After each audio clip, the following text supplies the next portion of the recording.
예, 안녕하세요. 백두산 금융연구소의 백두산입니다. 9월 18일 오후 8시 반, 밤 8시 반 정도를 지나고 있습니다. 우리나라 시간으로 하면은 새벽 3시에 미국 FOMC가 열리고요. FOMC 회의 결과가 발표가 되고 그리고 3시 반에 FOMC 그 기자회견, 파월 의장이 기자회견을 하게 됩니다. 아무튼 오늘 이렇게 또 녹화를 하는 거는요.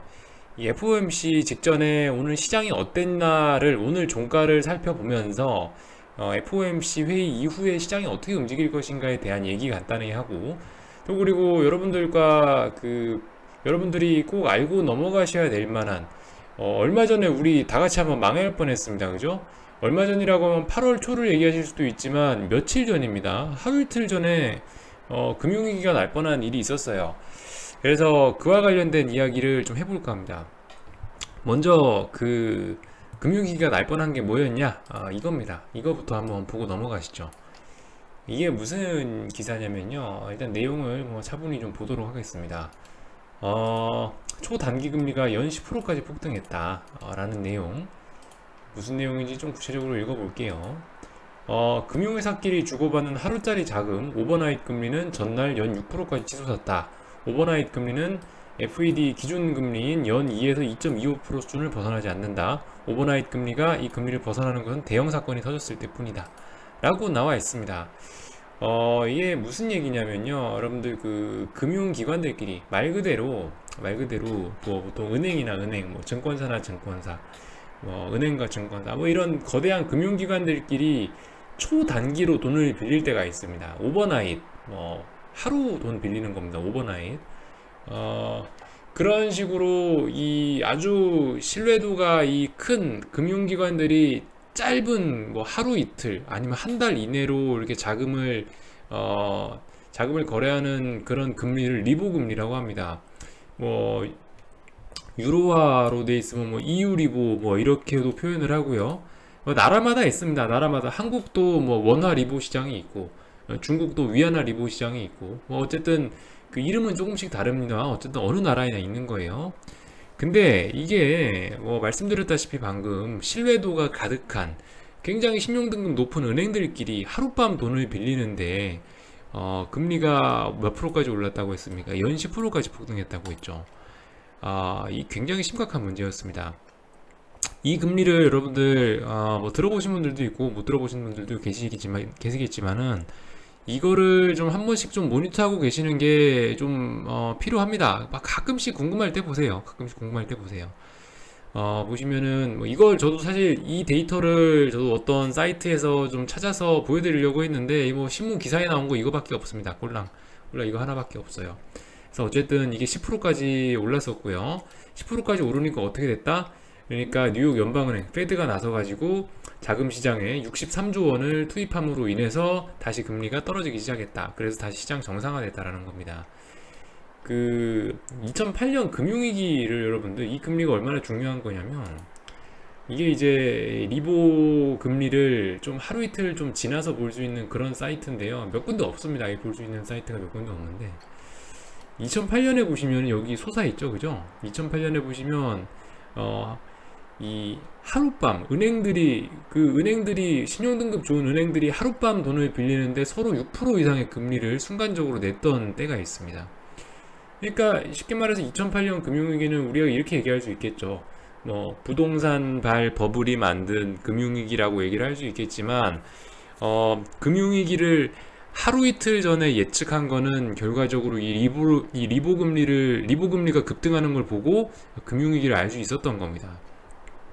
2008년에 이 리보 금리가 치솟았던 게 사실상 금융위기의 방아쇠였죠, 그죠? 방아쇠가 됐던 겁니다. 이게 이렇게 금리가 치솟는다는 얘기는 유동성에 문제가 생겼다는 거고, 말씀드렸죠. 모든 금융위기라는 건 유동성 위기를 말하는 거다. 유동성 위기가 나서 금융위기가 나는 거다라고 제가 말씀드리는데, 유동성 위기를 볼 수 있는 유동성에 문제가 생기면 가장 먼저 문제가 생기는 게 바로 리보 금리입니다. 그래서 어쨌든 어제 저녁인지 하여튼 며칠 전에 이 리보 금리가 무려 10%까지 치솟았었고 이거를 진압하기 위해서 연방준비제도가 나서가지고 무려 63조 원을 투입함으로 인해서 위기가 진정이 된 거죠. 뭐 다행이라고 얘기를 할 수가 있겠습니다. 페드가 나가서 페드가 직접 63조씩이나 투입했다는 거는 여러분들 이 금리라는 게 이게 굉장히 중요하다는 거고요.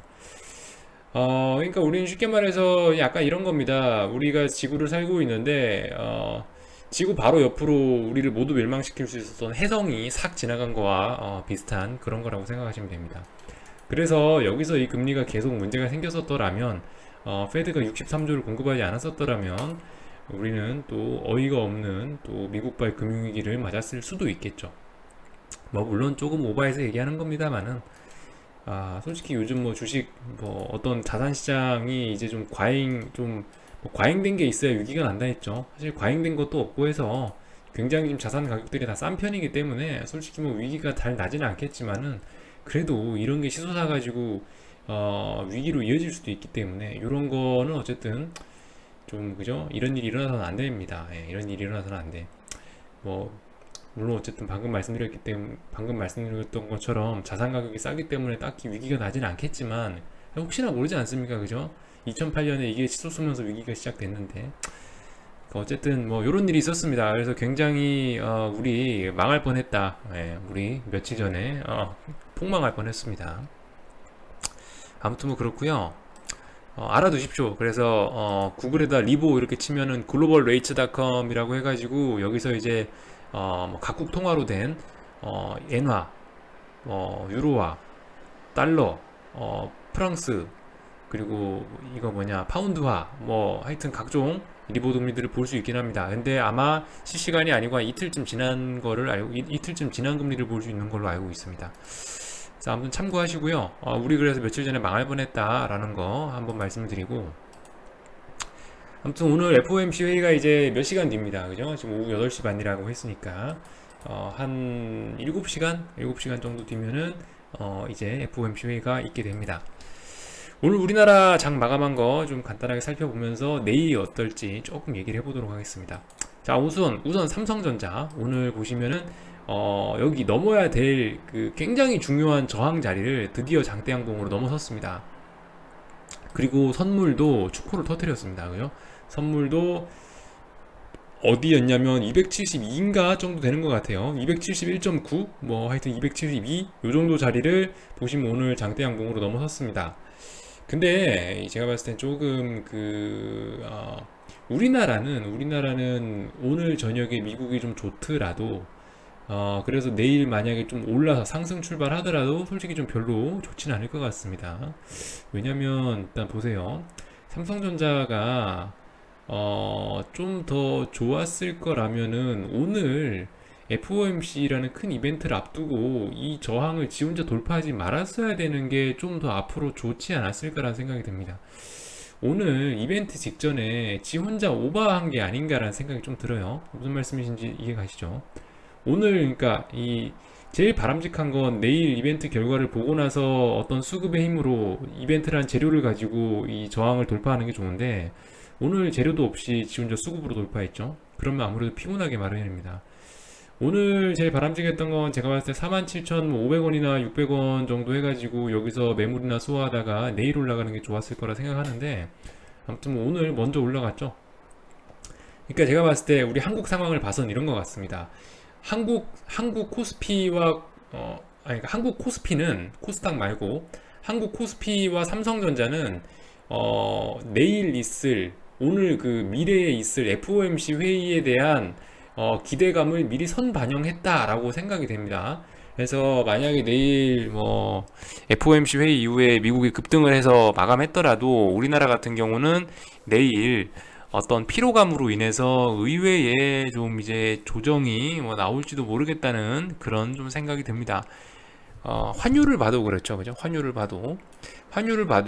FOMC 이벤트 직전에 환율이 견조하게 1182원에서 한 85원대까지 지지선을 만들어 놔버렸습니다. 이 얘기는 뭐냐면은 FOMC 회의 끝나고 나서 이렇게 환율 한번 위쪽으로 올려먹겠다는 얘기로 보여요. 제가 봤을 때는요. 환율 올라가면 보다 주식 떨어지게 되어 있습니다. 그래서 일단은 우리나라 같은 경우는 좀 미래에 있을 어떤 호재를 지가 땡겨서 선반영한 것 같다는 생각. 어, 미국이 좋은 일이 있는데 우리나라가 폭죽을 먼저 터뜨리는 거죠. 좋다고. 좀 약간 좀 그런 생각이 듭니다. 참고하시고요. 그래서 어쨌든 미국 같은 경우는 뭐 일단은 보시면은 S&P나 나스닥이나 위쪽으로는 그죠? 위쪽으로는 전고점 정도? 9월 13일 날 만들었던 고점까지 오를 수 있습니다.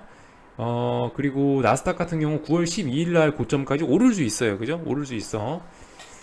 그러니까 미국 주식은 오늘 나쁘지 않을 것 같아요. 미국 주식은 오늘 지금 현재 오후 8시 40분쯤 되는데도 이렇게 뭐 하락이나 하고 있고 7포인트, S&P 7포인트, 나스닥 뭐 26포인트 이 정도 빠지고 있으면은 제가 봤을 때 FOMC 이벤트가 끝나고 나면 아침에 보면 왠지 양봉으로, 장대 양봉으로 마감을 해 있을 것 같다는 생각이 듭니다만은 말씀드렸죠. 코스피는 이놈이 먼저 축포를 터트린 것 같다라는 말씀을 뭐 드리겠습니다.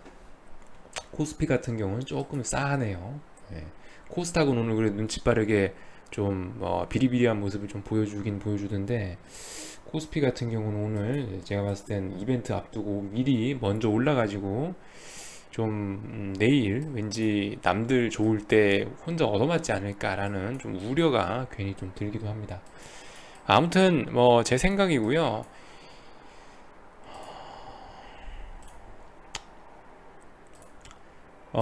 유로화가 아니고 저기 달러 인덱스만 보고 마치도록 하겠습니다. 이 FOMC 이벤트는 아시다시피 여러분들 주식시장에 제일 중요한 게 뭐다? 금융시장에 제일 중요한 건 금리하고 환율인데 금리하고 환율을 FOMC 회의가 다 흔드는 그런 중요한 이벤트이기 때문에 제가 지금 중요하다고 따로 녹화도 한편 하는 겁니다.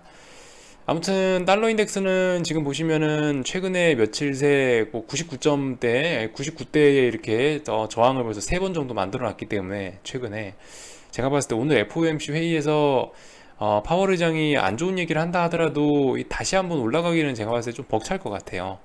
좀 벅찰 것 같고 지금 현재 더군다나 오후 8시 반밖에 안 됐는데 이렇게 올라가고 있죠. 그렇다면 아마 이렇게 나오지 않을까요? 아침에 일어나고 나면 이렇게 돼 있지 않을까요? 아래쪽으로.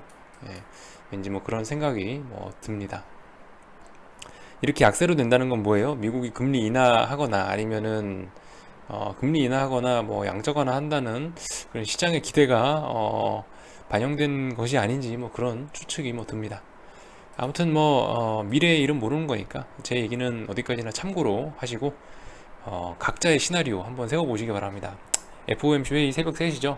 새벽 3시 전까지 본인은 이 차트 보고 앞으로 어떻게 될 것 같은지 아이디어 한 번씩 세워보시고 이렇게 될 것 같다 라는 어떤 시나리오 세워 놓으시고 새벽까지 보면은 좀 더 공부가 되지 않을까 싶습니다. 아무튼 그만 떠들고 내일 아침에 또 뵙도록 하겠습니다.